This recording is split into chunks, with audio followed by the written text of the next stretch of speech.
Hello guys! Hello Earth Signs! Hello Gemini, Libra, and Aquarius! Welcome dito sa aking channel, Kapalaran 888. Welcome! Alamin natin kung anong messages, vibration, gabay, energy, para sa lahat, New Moon and Capricorn. Okay, Gemini. Okay, Gemini, Aquarius, and Libra. Okay, Gemini, Aquarius, and Libra. Alamin natin kung ano ang posibleng kailangan magsimula sa buhay mo or ano ba yung mga new beginnings na pwedeng simula na. Okay. Kunin ko to kasi gustong lumabas kanina pa. Okay, para sa mga Gemini, New Moon in Sagittarius, focus on the positive, dandelion, vitality, empowerment, perseverance. Okay, Gemini, sinasabi ng barahan mo sa'yo na for the last few years, especially 2023, medyo hindi naging maganda yung financial mo siguro. May mga times, siguro first half ng 2023, naging maayos yung financial mo, but for the second half, medyo hindi naging maayos, di ba? Marami ka sigurong utang, or pwedeng yung iba sa inyo dito, nahirapan kayo na magbayad ng utang yun. So, etong New Moon in Sagittarius, kailangan mo daw na simulan na mag-focus sa positibo. Okay? Be positive.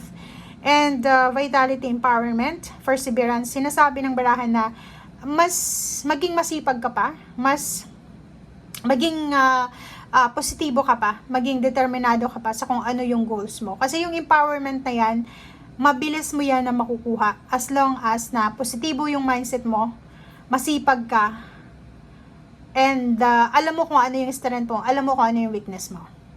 And dito naman sa mga Aquarius, New Moon in Virgo, trust all will be well, amethyst, So yun, may mga Aquarius dito na tulad din ng Gemini, maraming mga nangyari sa nakaraang taon na hindi nyo nagustuhan, lalo na sa usaping relationship and pera, 'di ba? Marami sa inyo na nawalan ng kapamilya, ng relationship, nawalan ng trabaho, medyo naghirap sa usaping pera, but sinasabi ng barahan na simulan mo ngayong New Moon in Capricorn na magtiwala ulit.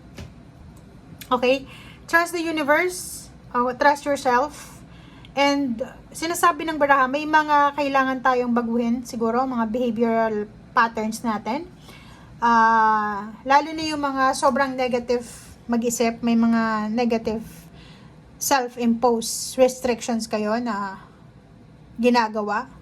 May mga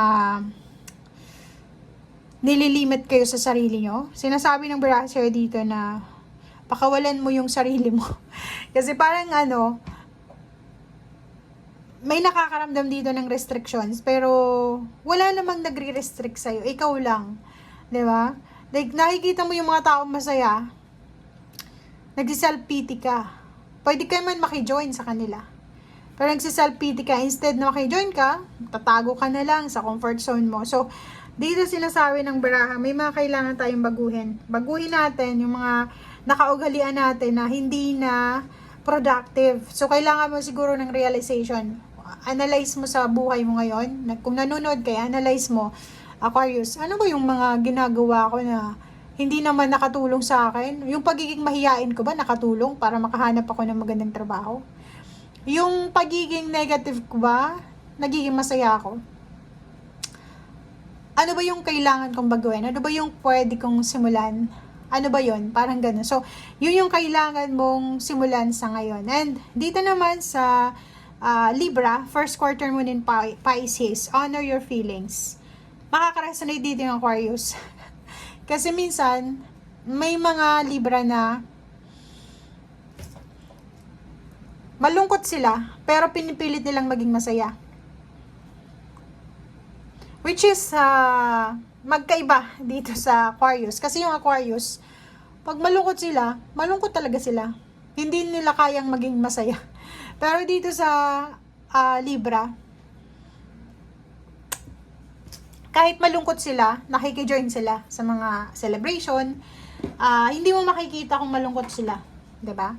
And sinasabi ng brasser dito na sa sobrang sa sobrang pakikisama, sa sobrang humble mo, maraming pagkakataon sa mga Libra na inaabuso sila.